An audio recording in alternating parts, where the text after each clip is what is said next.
I kept my $40,000 monthly income hidden from my son for nearly 3 decades. He'd grown up watching me live modestly, never questioning why.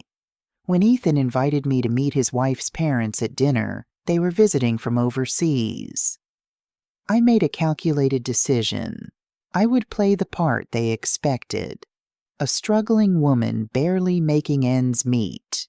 What unfolded that evening at the restaurant exposed truths that shattered my daughter-in-law's family in ways they never anticipated. And believe me, they earned every bit of what came next. My son Ethan, now 28 years old, never knew the complete truth about his mother. To him, I was Clara, the woman who left for work before dawn, returned exhausted each evening, and prepared dinner with whatever filled our small refrigerator. Just another office worker, someone unremarkable. I never corrected that impression. He didn't know I earned $40,000 monthly as a senior operations consultant for a global tech firm. For 18 years, I'd been negotiating 7-figure contracts and steering decisions affecting thousands of employees. Why reveal it? Money was never something I needed to display. I came of age during an era when dignity lived quietly inside you, when restraint held more power than proclamation. So I protected that truth. The same modest apartment housed me for 15 years. I carried the same leather bag until its handles frayed. My wardrobe came from outlet stores. I cooked at home, saved everything, invested carefully, and built wealth in silence. Real power observes rather than announces. And I was watching closely when Ethan called that Tuesday afternoon. His voice carried an unfamiliar tension, the same nervous edge he'd had as a child after breaking something valuable. "Mom, I need to ask something. Emma's parents are visiting from abroad. First time here. They want to meet you. We're having dinner Saturday at this place downtown. Please come." Something in his tone unsettled me. This wasn't a son inviting his mother. This was someone asking not to be embarrassed, desperate to fit expectations, to make an impression. "What have you told them about me?" I asked, keeping my voice neutral. Silence stretched between us. Then Ethan stammered. "I mentioned you work in an office, that you live alone, that you're modest, that you don't have much." There it was. Modest. As if my entire existence could be reduced to that diminishing word. As if I were something he needed to apologize for. I drew a slow breath. "All right, Ethan. I'll be there." After hanging up, I surveyed my living room. Comfortable furniture, worn but functional. Bare walls. A small television. Nothing designed to impress. Right then, I decided.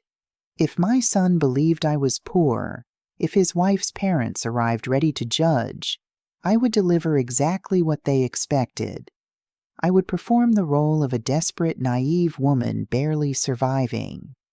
I wanted to experience firsthand how they treated someone they perceived as having nothing. I wanted to see their authentic faces, because I suspected something.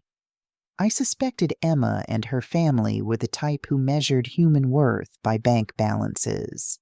And my instincts rarely failed. Saturday arrived. I dressed in my worst outfit, a shapeless wrinkled gray dress from a thrift store, worn shoes, no jewelry, not even a watch. I grabbed a faded canvas tote, pulled my hair into a messy ponytail, and studied myself in the mirror. Perfect. I looked forgettable, broken by life. The taxi dropped me at the address, an upscale rooftop lounge in the city's most exclusive district, the kind of place where menus don't list prices, where each table setting costs more than most people's monthly rent. During the drive, I felt something strange anticipation mixed with sadness. Anticipation because I sensed something significant approaching. Sadness because part of me still hoped I was wrong, hoped they would treat me kindly, look past the shabby clothes. But the other part, the one that had spent 4 decades navigating corporate sharks, knew exactly what waited. Warm lights glowed as I stepped from the taxi. A doorman in white gloves. Elegant people flowing through glass doors. I paid, stepped out, took a breath, and crossed the threshold. There they were. Ethan stood near a long table by the floor-to-ceiling windows overlooking the city. Dark suit, crisp white shirt, polished shoes. His face showed anxiety. Beside him, Emma, my daughter-in-law, wore a tailored cream dress with gold accents, high heels, her glossy hair falling perfectly over her shoulders. She looked flawless, as always. But she wasn't looking at me. Her eyes stayed fixed toward the entrance with a tense, almost embarrassed expression. Then I saw them. Emma's parents, already seated like royalty awaiting subjects. The mother, Patricia, wore a fitted emerald dress covered in sequins, jewels cascading across her neck, wrists, fingers.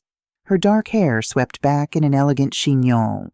She possessed that cold, calculated beauty designed to intimidate.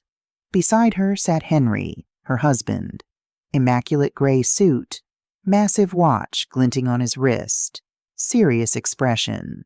Both looked like they'd stepped from a luxury magazine spread.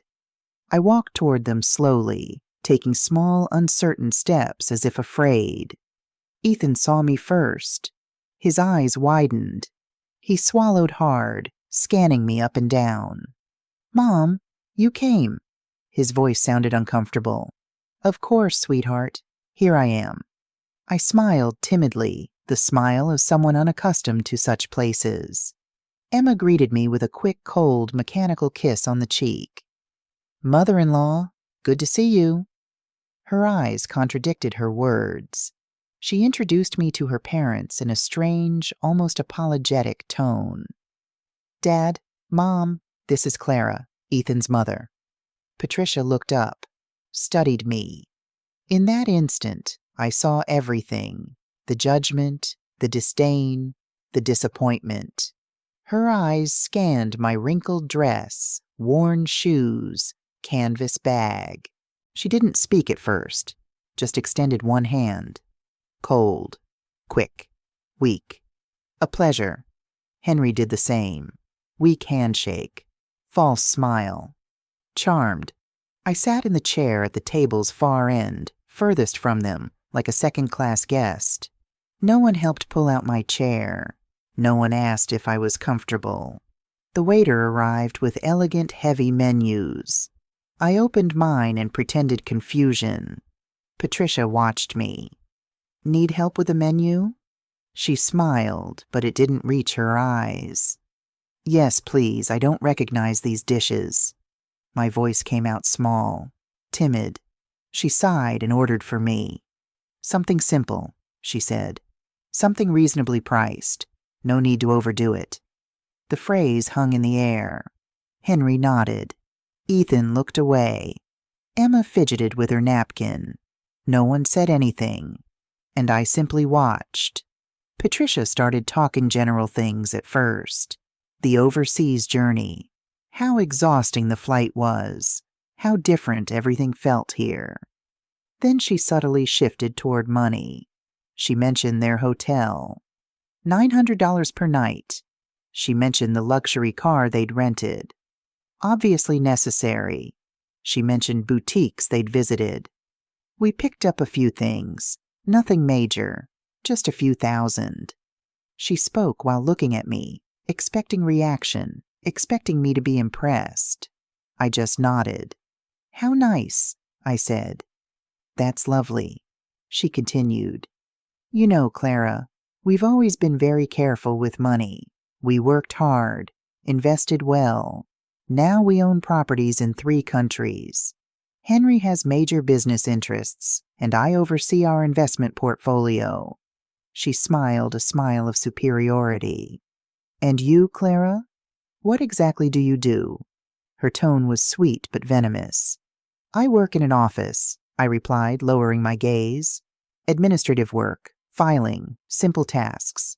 Patricia exchanged a look with Henry. Ah, I see. Administrative work. That's fine. Honest. All jobs have dignity, correct? Of course, I replied. The food arrived. Enormous plates with tiny portions, all arranged like art installations. Patricia cut her steak with precision. This costs $85, she said. But quality deserves payment. One can't just eat anything, right, Clara? I nodded. You're absolutely right. Ethan tried changing the subject, talking about work and projects. Patricia interrupted him. Son, does your mother live alone? Ethan nodded. Yes, she has a small apartment. Patricia looked at me with feigned pity. That must be difficult, isn't it? Living alone at your age without much support? Does your salary cover everything? I felt the trap closing. Barely, I replied. But I manage. I save where I can. I don't need much. Patricia sighed dramatically. Oh, Clara, you're so brave. Truly. I admire women who struggle alone. Although, of course, one always wishes to give our children more, to give them a better life. But, well, everyone gives what they can. There was the blow subtle but deadly. She was telling me I hadn't been enough for my son, that I hadn't given him what he deserved, that I was a poor, insufficient mother. Emma stared at her plate. Ethan clenched his fists under the table, and I smiled. Yes, you're right. Everyone gives what they can. Patricia continued.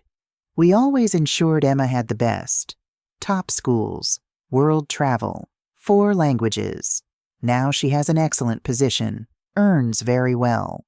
When she married Ethan, we helped them considerably. We contributed to their house down payment, paid for their honeymoon. That's simply who we are. We believe in supporting our children. She looked at me intently.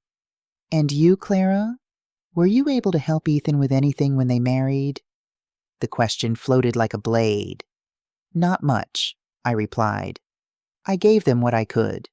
A small gift. Patricia smiled. How sweet. Every detail counts, doesn't it?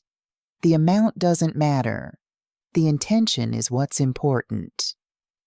Right then, I felt the rage begin stirring within me. Not explosive rage, cold rage, controlled, like a river beneath ice. I breathed slowly, maintained the timid smile, and let Patricia keep talking. Because that's what people like her do. They talk, inflate themselves, show off. And the more they talk, the more they reveal, the more they expose their internal emptiness. Patricia took a sip from her glass of expensive red wine, swirling it expertly. This wine comes from an exclusive French region, $220 per bottle. But when you understand quality, you don't compromise. Do you drink wine, Clara? Only on special occasions, I replied. Usually the cheapest available. I don't understand these things. Patricia smiled condescendingly. Oh, don't worry. Not everyone has a trained palate. That comes with experience, with travel, with education. Henry and I have visited vineyards throughout Europe, South America, California. We're quite knowledgeable. Henry nodded. It's a hobby we enjoy. Emma is learning too. She has good taste. Inherited it from us. He looked at Emma with pride. Emma offered a weak smile. Thanks, Mom. Patricia turned to me. And you, Clara? Do you have hobbies? Anything you enjoy in your free time? I shrugged. I watch television, cook, walk in the park, simple things. Patricia and Henry exchanged another loaded, look-silent judgment. How lovely, Patricia said. Simple things have their charm. Although, of course, one always aspires to more, doesn't one? To see the world, experience new things, grow culturally. But I understand not everyone has those opportunities. I nodded. You're right. Not everyone has those opportunities. The waiter arrived with dessert tiny portions that looked like edible art. Patricia ordered the most expensive option. $35 for a piece of cake the size of a cookie. This is delicious, she said after the first bite. It has edible gold on top. See those little golden flakes? A detail only the finest restaurants offer. I ate my simpler, cheaper dessert in silence. Patricia continued, her expression shifting to false maternal concern. You know, Clara, I think we should discuss something important as a family, now that we're all here. Ethan tensed. Mom, I don't think this is the time. Patricia raised her hand. Let me finish. This is important. She looked at me. Clara, I understand you did your best with Ethan. I know raising him alone wasn't easy, and I truly respect you for that. But now Ethan is at a different life stage. He's married. He has responsibilities. Emma and he deserve stability. Stability? I asked softly.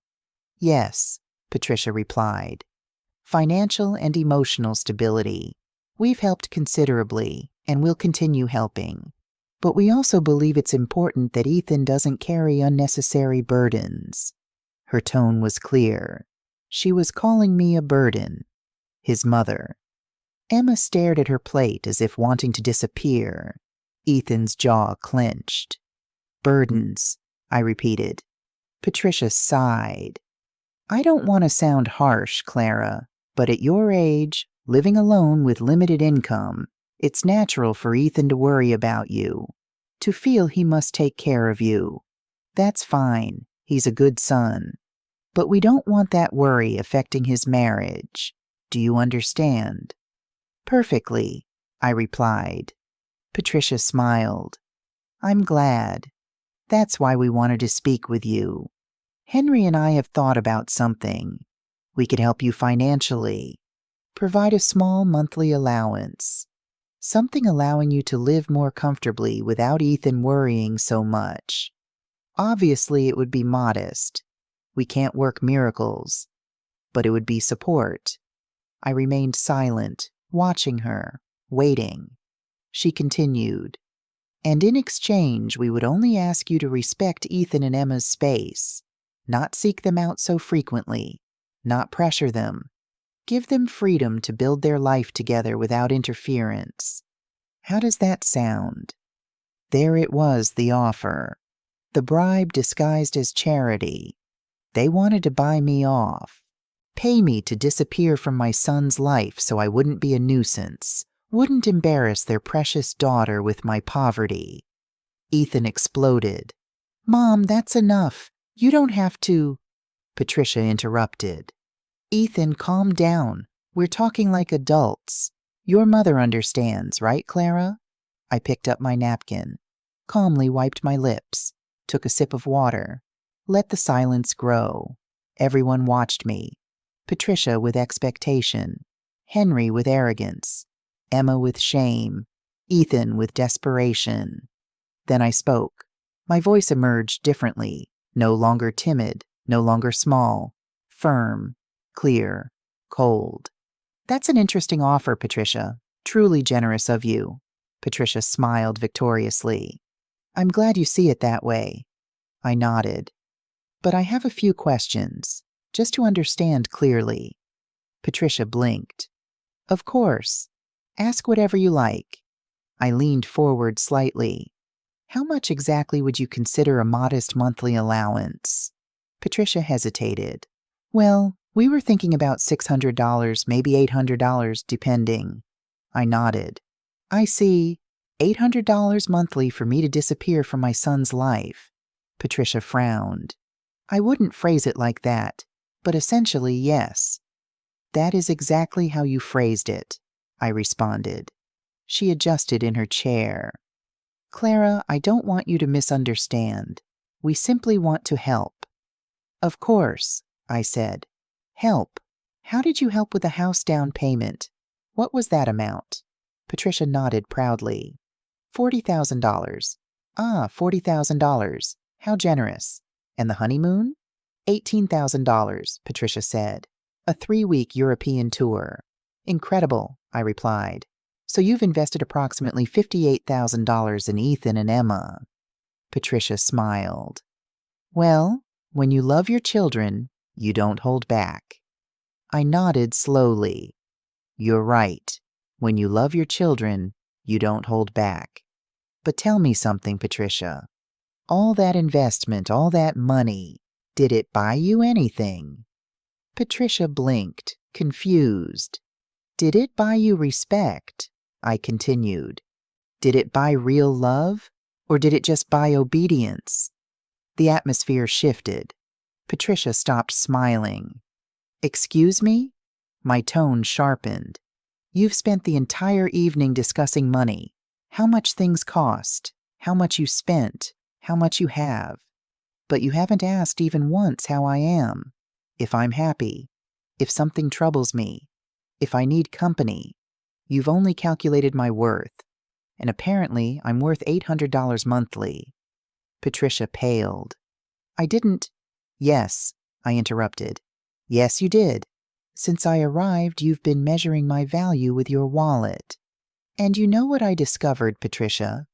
People who only talk about money are the ones who least understand true value. Henry intervened. I think you're misinterpreting my wife's intentions. I looked at him directly. And what are her intentions? To treat me with pity? To humiliate me throughout dinner? To offer me charity so I'd vanish? Henry opened his mouth but said nothing. Ethan was pale. Mom, please. I looked at him. No, Ethan, please don't. I'm done being quiet. I placed the napkin on the table, leaned back in my chair. No more timidity in my posture. No more shrinking. I looked Patricia directly in the eyes. She held my gaze briefly, then looked away, uncomfortable. Something had changed. Everyone felt it. Patricia was red with shame, rage, humiliation. This is ridiculous. If you earned so much money, we would know. Ethan would know. Why would he believe you're poor? Because I let him, I replied.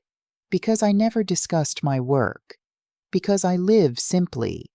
Because the money I earn, I invest, save, multiply. I don't spend it on flashy jewelry or showing off in expensive restaurants. Henry cleared his throat. Even so, this doesn't change the fact that you were deceptive, that you misrepresented yourself, that you acted in bad faith. Really? I looked at him steadily. I misrepresented myself when you said I was a burden to Ethan. I misrepresented myself when you offered $800 to make me disappear from his life. I misrepresented every condescending comment about my clothes, my work, my life. Henry didn't answer. Neither did Patricia. I stood up. Everyone looked at me. Let me tell you something clearly no one has ever told you. Money doesn't buy class. It doesn't buy real education. It doesn't buy empathy. You have money, perhaps considerable amounts, but you don't have an ounce of what truly matters. Patricia stood, furious. And you do? You who lied, who deceived us, who made us look like fools. I didn't make you look like fools, I replied coldly. You managed that entirely on your own. I simply gave you the opportunity to show who you are, and you did it magnificently. Emma had tears streaming down her face. Mother-in-law, I didn't know. I know, I interrupted her. You didn't know, but your parents knew exactly what they were doing. They knew they were humiliating me, and they enjoyed it until they discovered the poor woman they scorned has more money than they do. And now they don't know what to do with that information.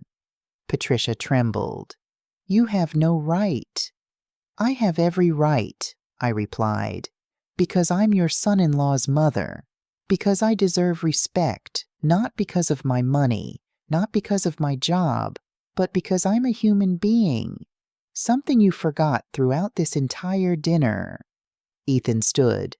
Mom, please, let's go. I looked at him. Not yet. I'm not finished. I looked at Patricia one last time. You offered to help me with $800 monthly. Let me make you a counteroffer. I'll give you $1 million right now if you can prove you ever treated someone kindly who didn't have money. Patricia opened her mouth, closed it, said nothing. Exactly, I replied. You can't. Because to you, people are only worth what they have in the bank. And that's the difference between you and me. I built wealth. You just spend it. I earned respect. You buy it. I have dignity. You have bank accounts. I picked up my old canvas tote, pulled out my phone, opened my company's payment app. This is my corporate account, unlimited authorized spending. I'm paying for the entire dinner with a generous tip. Consider it a gift from a broke, naive mother. I tapped the screen a few times, then showed the confirmation to the waiter, who nodded and smiled. Patricia looked at the transaction receipt on the table, $847.50 for dinner, $200 tip. Her hand trembled slightly. I don't need your money, Patricia said, her voice broken. I know, I replied, but I didn't need your pity either. Yet you offered it throughout the entire dinner. So take it as a gesture of courtesy. Good manners. Something you clearly didn't learn despite all your travels through Europe. Henry gently hit the table. Enough. This is out of control. You're disrespecting us. Respect, I repeated. Interesting that you use that word now. Where was your respect when your wife asked if my salary was enough to live on? Where was it when she suggested I was a burden to my son? Where was it when she offered to buy me off so I'd disappear?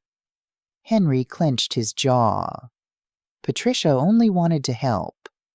Patricia wanted control, I corrected. She wanted to ensure the poor mother wouldn't ruin her daughter's perfect image. She wanted to eliminate the weak link. The problem is, she chose the wrong link. I looked at Emma. Her head was bowed, hands trembling in her lap. Emma, I said softly. She looked up. Tears streamed down her cheeks. I'm sorry, she whispered. I'm so sorry. I didn't know my parents would... Don't finish that sentence, I interrupted. Because you did know. Maybe you didn't know about my money, but you knew how your parents are. You know how they treat people they consider inferior, and you did nothing to stop them. Emma sobbed. I wanted to say something, but they're my parents. I know, I replied, and Ethan is my son, yet I let him make his own decisions. I let him choose his life, his wife, his path. Because that's how you love with freedom, not with control, not with money, not with manipulation. Ethan came closer. Mom, forgive me. Please forgive me for never asking, for assuming, for thinking you were... His voice cracked. I hugged him. You don't need to apologize, sweetheart. I did what I did for a reason. I wanted you to be independent. To value the right things, not to depend on me financially, to build your own life. But you made me feel like I had to protect you, Ethan said, that I had to worry about you, that you were fragile. I know, I replied, and it wasn't wrong that you thought that, because that's how you learn to care, to worry about others, to be empathetic.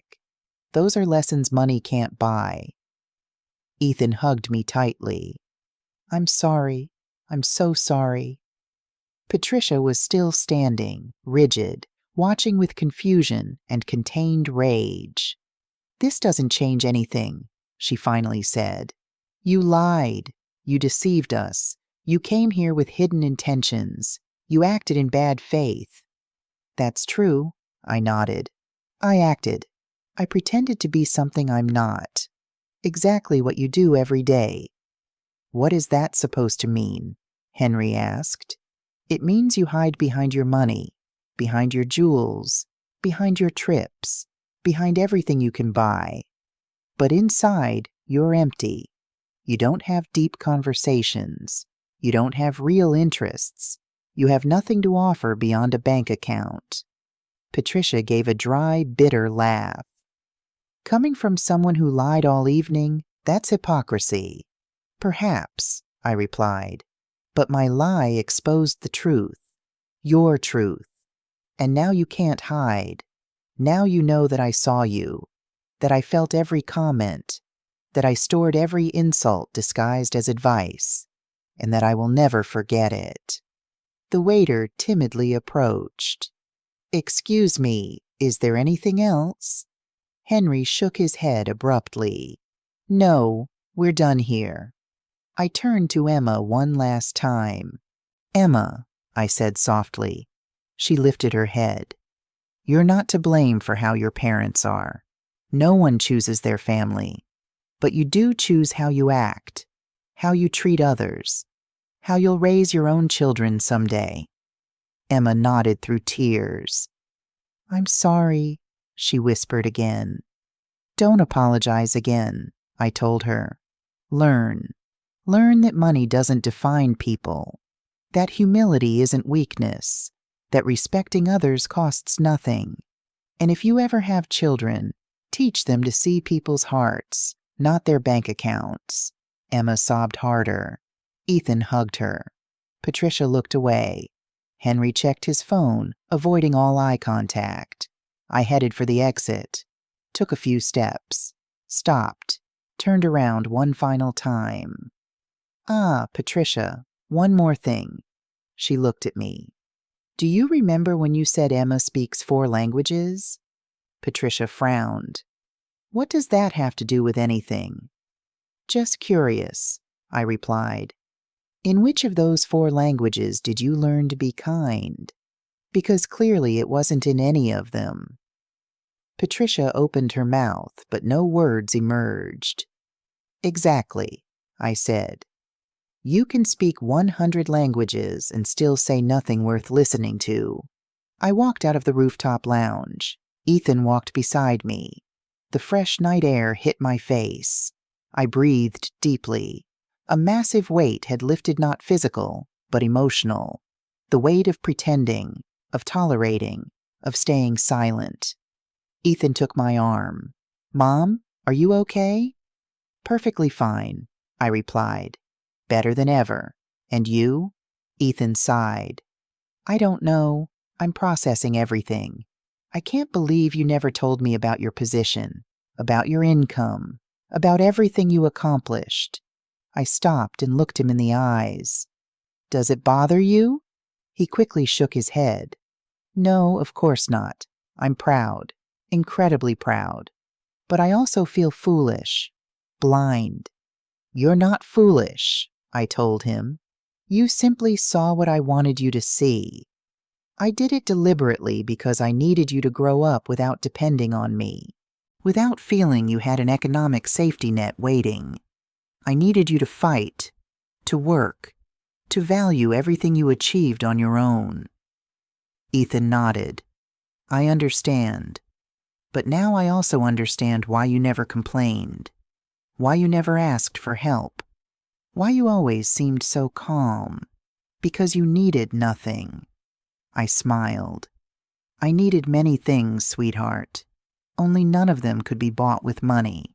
I needed to see you grow up, see you become a good man, see you make the right decisions, and I achieved that." "Even marrying Emma?" he asked in a weak voice. "Even marrying Emma," I replied. "She's not her parents. She can learn. She can change. But that depends on her and on you." on how you build your relationship, on what values you choose to follow. A taxi pulled up. I'd called for a ride as we left. I opened the door. Ethan stopped me. "Mom, can I ask you something?" "Of course." "Why did you do it? Why come pretending to be poor? Why not just tell them the truth from the beginning?" I closed the taxi door, turned to him. "I needed to know, sweetheart. I needed to confirm if my suspicions were correct, if Emma's family was really as I imagined. And unfortunately, I was right." Ethan lowered his gaze. "I'm sorry." "You don't need to apologize for them," I told him. "But you do need to decide what kind of husband you want to be, what kind of father you want to be someday." "What do you mean?" he asked. "I mean you've just witnessed two very different ways of handling money and power, your in-laws' way and mine. They use it to control, to humiliate, to feel superior. I use it to have freedom, to help without showing off, to live peacefully. You decide which path to follow." Ethan slowly nodded. "I understand." I opened the taxi door again and got in, rolled down the window. Ethan came closer. "Mom, one last question. Tell me, will you ever forgive Patricia and Henry?" I thought for a moment. Forgiving doesn't mean forgetting, nor does it mean allowing it to happen again. I might forgive them someday when I see real change, when they start seeing people as people, not as numbers. But until then, I'll simply be polite, distant, and extremely cautious. "And me?" Ethan asked. "Do you forgive me for not asking, for assuming, for allowing this dinner to happen?" I looked at him tenderly. "Sweetheart, there's nothing to forgive. You did what you thought was right. You wanted your family to meet. That's beautiful. What happened afterward wasn't your fault. It was theirs, and a little bit mine too, because I decided to play their game." Ethan smiled weakly. "You won." "I won," I nodded, "but I don't feel victorious. I feel tired, sad, because I confirmed something I didn't want to confirm, that some people will never change, that some families are broken even if they have money, that there are voids no bank account can fill." The taxi driver cleared his throat. "Ma'am, should we go?" "Yes," I replied. "Give me 1 second." I looked at Ethan one last time. "Go to Emma. Talk to her. Listen to her. Support her. But also be honest. Tell her how you felt tonight. Tell her what you expect from her family and from her. Because if you don't establish boundaries now, this will happen again and again." "I will," Ethan promised. "I love you, Mom. And I mean it more now than ever. Because now I know who you really are, and you're incredible." I smiled. "I love you too, sweetheart. Always have. Always will. No matter how much money I have or don't have. Because love has no price. And that's a lesson Patricia and Henry will never learn." Ethan stepped back from the taxi. I signaled to the driver. "We can go." The taxi started moving. I looked out the window, saw Ethan walking back toward the restaurant, shoulders slumped, thoughtful.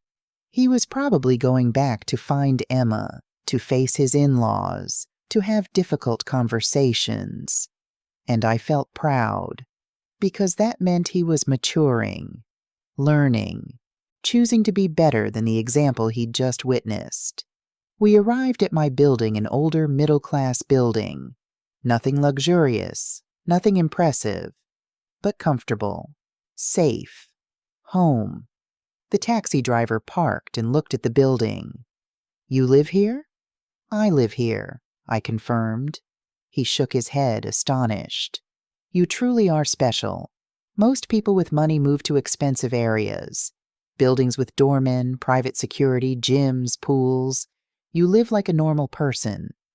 "I am a normal person," I replied. I just have more money than most. But that doesn't make me different. Doesn't make me better. Money is just a tool, not an identity. He smiled. I wish more people thought that way. The world would be better. I took out my wallet. How much is it? 30 towers, he replied. I gave him a $100 bill. Ma'am, this is too much.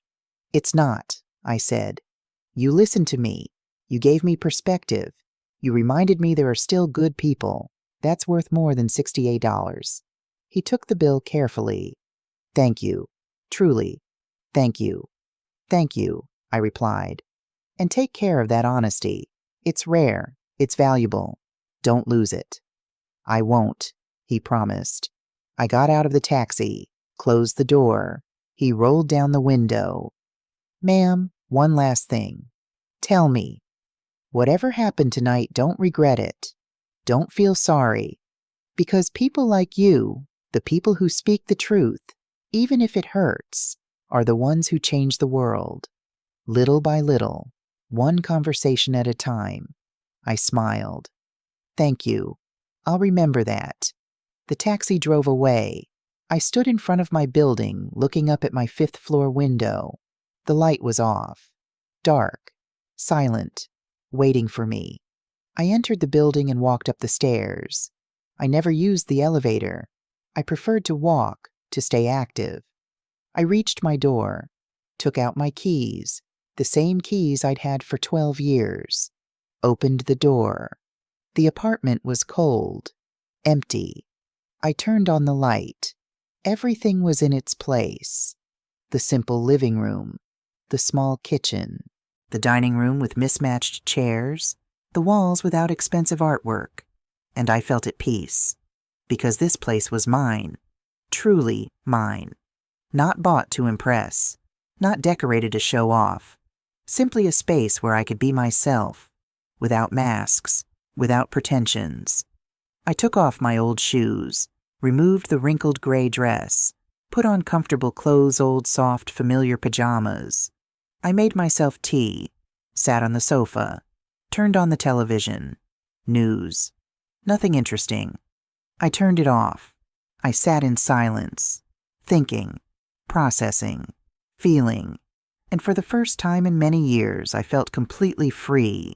Free from pretending, free from being silent, free from tolerating, free from being less than I was.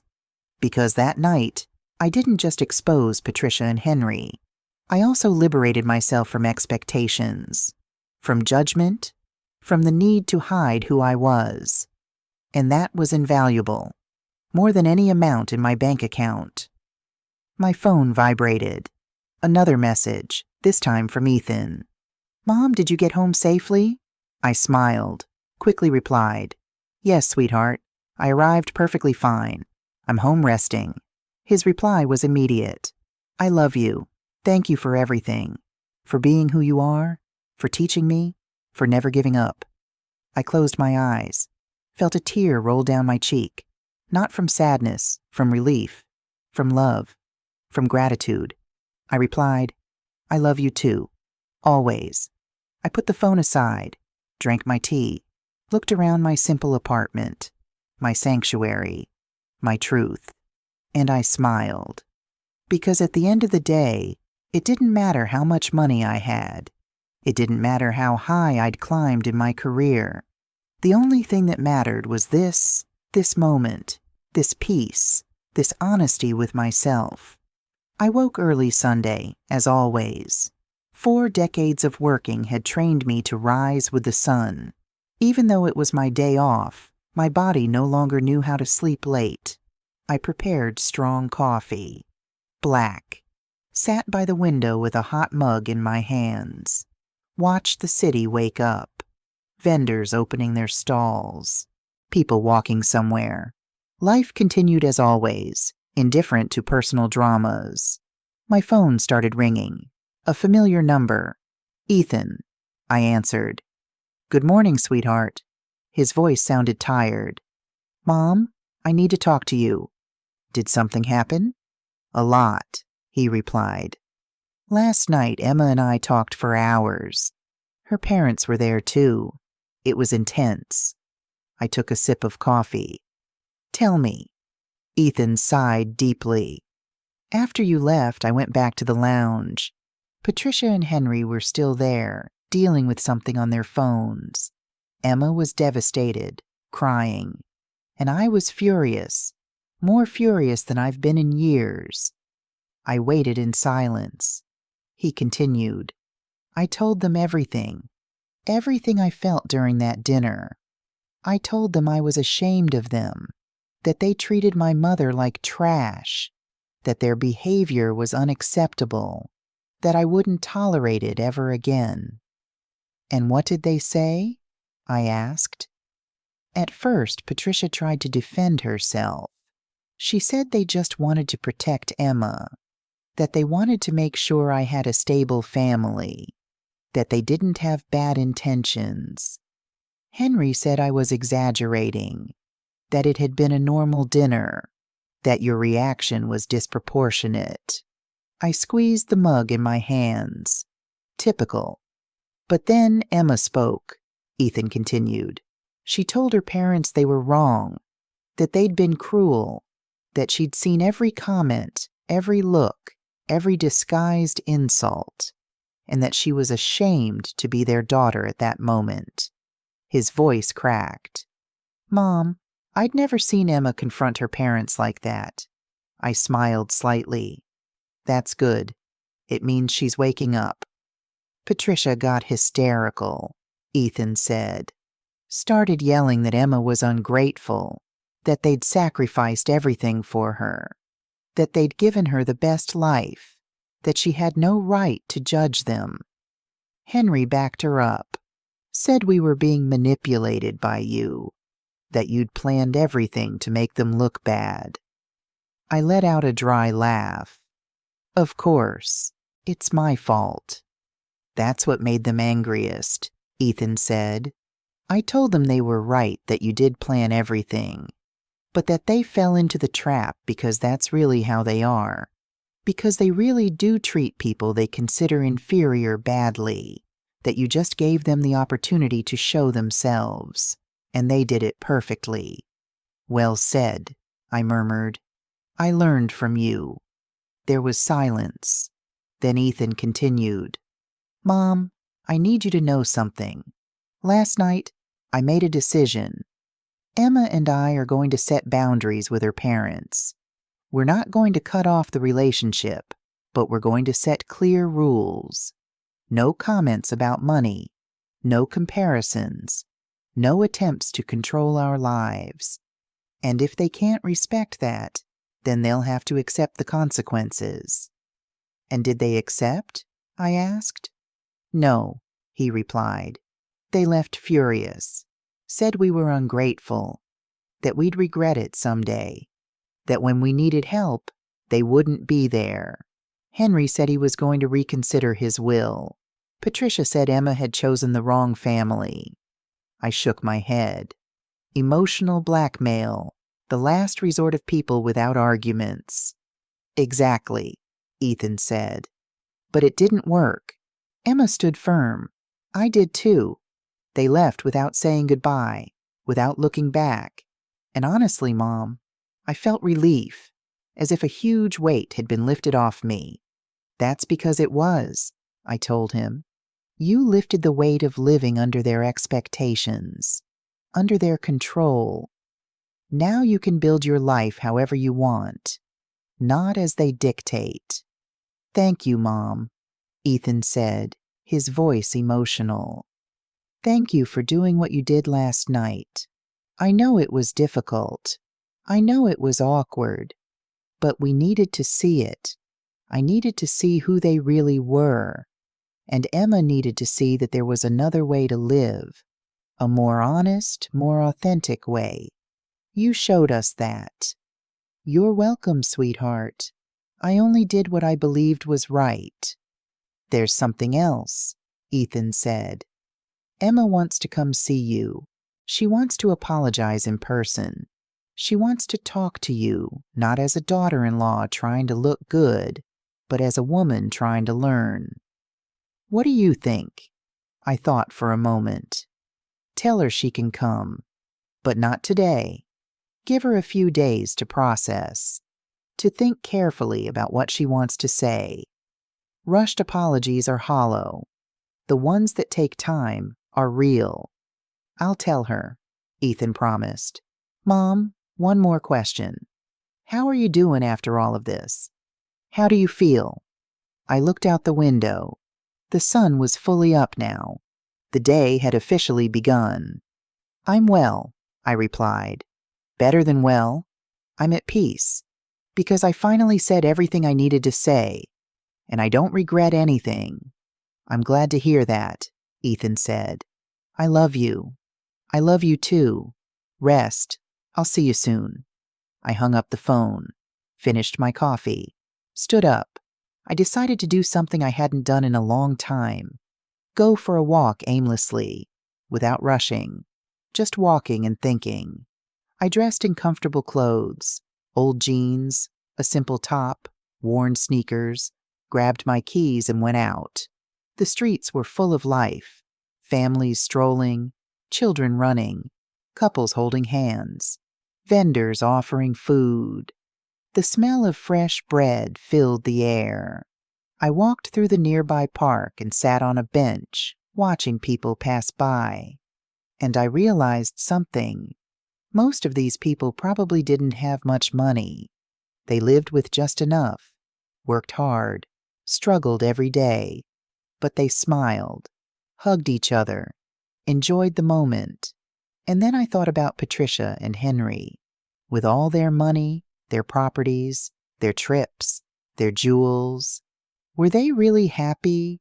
Or were they just busy trying to prove something, trying to fill a void with material things, trying to buy value, respect, love things that could never be bought? An older woman sat down next to me. Good morning, she said with a smile. Good morning, I replied. Beautiful day, isn't it? She commented. Very beautiful, I nodded. She took bread from her bag and started feeding the pigeons. I come here every Sunday, she said. It's my moment of peace before the week gets crazy again. I understand that, I said. I needed a moment of peace, too. Difficult week? She asked. Something like that, I replied. More like a difficult night. She nodded wisely. Sometimes a single night can change everything. You're right, I murmured. Can I give you some unsolicited advice? Go ahead, I smiled. She pointed to the pigeons. Look at those birds. Some are big, some are small. Some have pretty feathers. Others have scruffy feathers. But they all eat from the same bread. They all share the same space. None of them thinks they're better than the others. That's a nice metaphor, I said. It's not a metaphor, she replied. It's the truth. Humans are the only animals that invent false hierarchies, that measure value with external things. Pigeons don't do that. They just live. They just are. We should learn from them. I smiled broadly. You're completely right. You should give classes to some people I know. She laughed. Oh, child, at my age I don't give classes. I just observe and share what I see. But most people don't listen. They're too busy running, buying, competing, forgetting that in the end we all end up in the same place, with or without money, with or without jewels, with or without properties. We all end up turning into dust. How philosophical, I commented. How realistic, she corrected. I've lived 85 years. I've seen it all. And I can tell you something. The most miserable people I met were the ones who had the most, because it was never enough. They always wanted more. They always competed. They always compared. And they died without having truly lived, without having truly loved, without having truly been. Her words resonated deep within me as if she'd touched upon something I already knew but hadn't articulated. "Thank you," I told her, "for sharing that." She patted my hand. "You're welcome, child. And remember, it doesn't matter how much you have or don't have. What matters is how you treat others, because that's what remains. That's what transcends. That's the only inheritance worth leaving." She slowly stood up, put her empty bag away, waved goodbye. "Have a beautiful Sunday." "You too," I replied. I watched her walk away, a small woman, hunched with age, wearing old clothes and worn shoes, but with more wisdom than all the Patricias and Henrys in the world combined. And I felt grateful for that encounter, for that reminder, for that powerful truth. I stayed on the bench for a while longer, thinking, feeling, processing everything that had happened, and I came to a conclusion. I didn't regret anything, not a word, not an action, because everything I did last night was necessary. It was liberating. It was honest. And honesty, even when it hurts, is always the right path. 3 days passed before Emma knocked on my door. 3 days of silence, processing, and reflection. When I heard the bell ring that Wednesday afternoon, I knew who it was. I opened the door. There she was, without makeup, her hair pulled back in a simple ponytail, dressed in jeans and a plain top. No jewelry, no heels. She looked vulnerable, real, different from the woman I'd seen at the restaurant. "Mother-in-law," she said in a low voice. "May I come in?" I stepped aside. "Go ahead." She entered slowly, looking around, observing my apartment with new eyes. The simple living room, the old furniture, the walls without expensive decor. She sat on the sofa when I pointed to it. I sat across from her, waiting, without pressuring, letting her find her words. "I don't know where to start," she finally said. "Start where you feel ready," I replied. She took a deep breath. "I came to apologize, but not just with words. I came to explain why my parents are the way they are, and why I stayed silent for so long." I listened in silence. Emma continued, her voice trembling. "My parents grew up poor, in a small town overseas, without electricity, without running water, working in the fields since they were children. They saw their own parents die young due to lack of medicine, lack of money. They went hungry. They suffered. And they promised themselves they would never be poor again. They would do whatever it took to get out of there." I nodded. "I understand. That explains a lot." "They worked like animals," Emma continued. "They saved every penny. They immigrated looking for opportunities. Henry built his business from scratch, literally from scratch. And when they started earning money, they never forgot what it was like not to have it.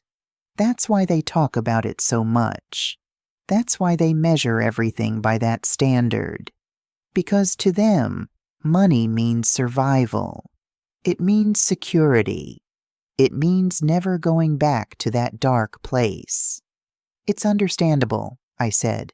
"Trauma does strange things to people." "I know," Emma nodded.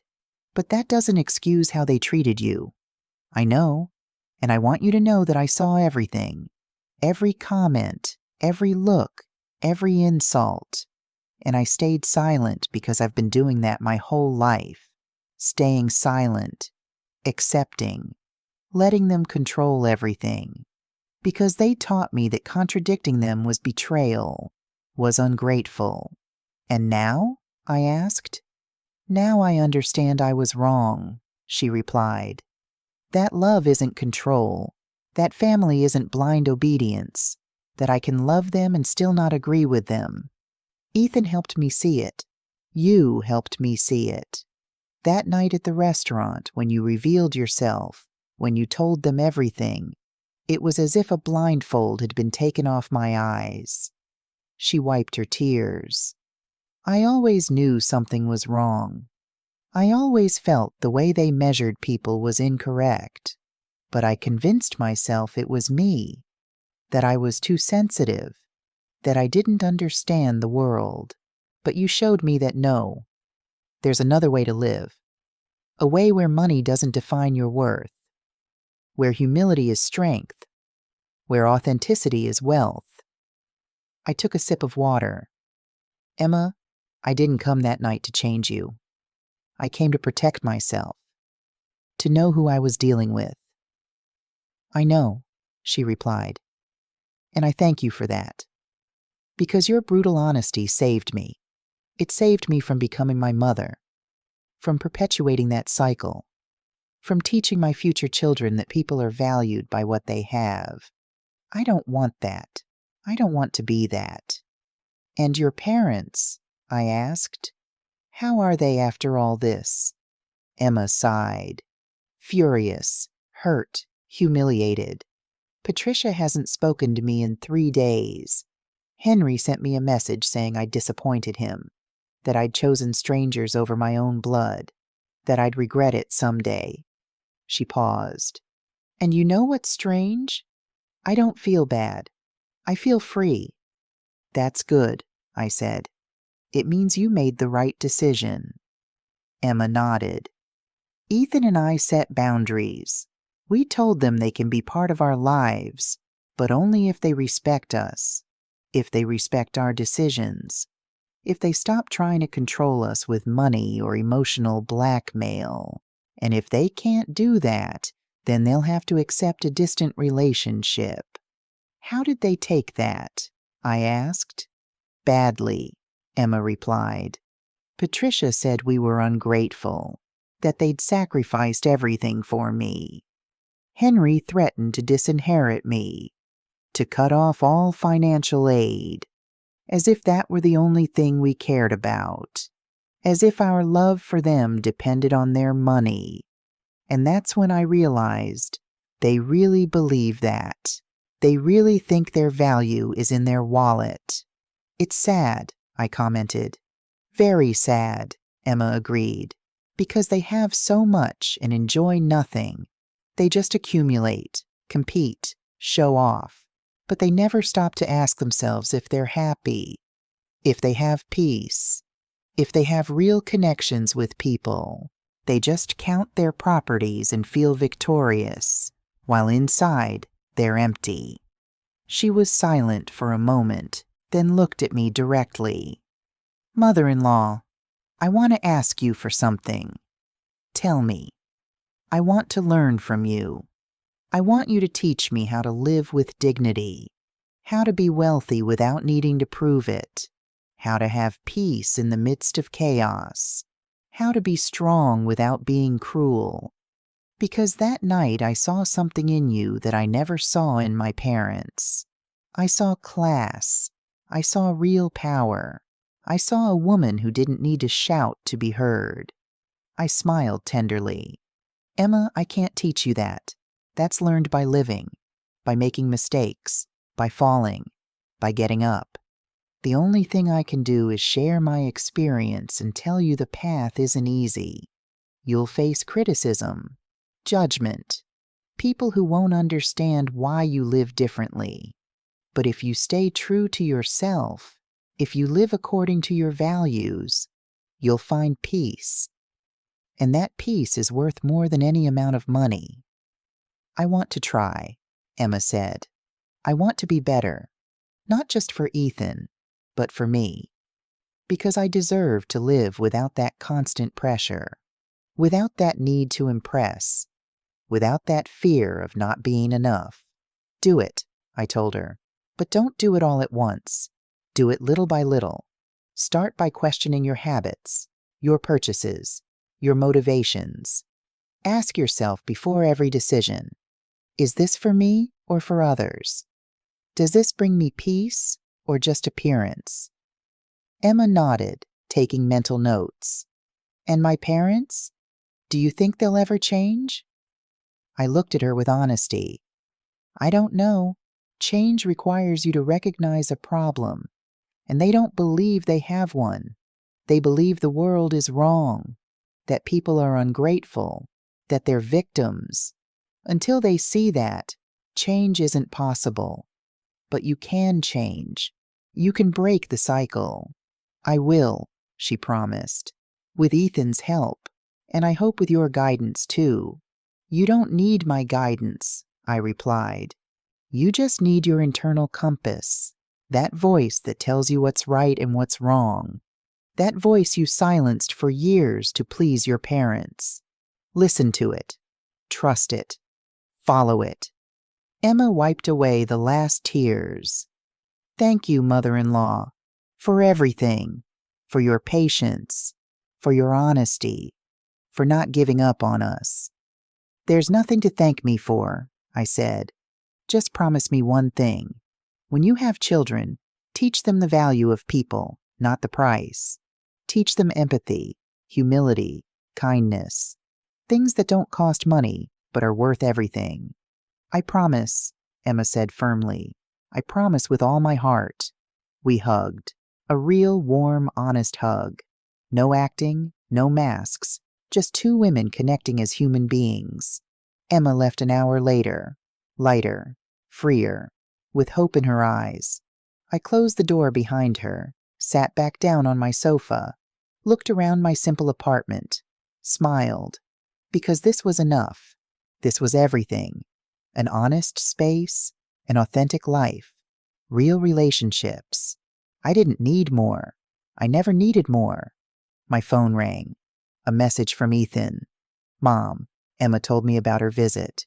Thank you for welcoming her, for listening to her, for giving her a chance. I love you more than words can express. I replied simply, I love you too, sweetheart. Always. I put the phone aside, sat by the window, watched the sunset paint the sky orange and pink, and in that moment, I understood something fundamental. Real wealth isn't about how much you have. It's about how much you enjoy what you have, how much peace you feel, how many genuine people surround you, how many times you can look in the mirror and be proud of who you are. Patricia and Henry had millions, but I had this tranquility, this authenticity, this pure love for my son, and that made me infinitely richer than them. I never pretended to be poor again. I didn't need to. I'd learned what I needed to learn. I'd seen what I needed to see. And I'd liberated what I needed to liberate. Patricia and Henry continued to be who they were, rich in money, poor in spirit. But that was no longer my problem. I had spoken my truth. I had set my boundaries. I had protected my peace. And for the first time in a long time, I didn't have to pretend who I was. I was simply Clara, mother, consultant, woman, survivor, fighter, rich in every sense that truly mattered. And that was more than enough.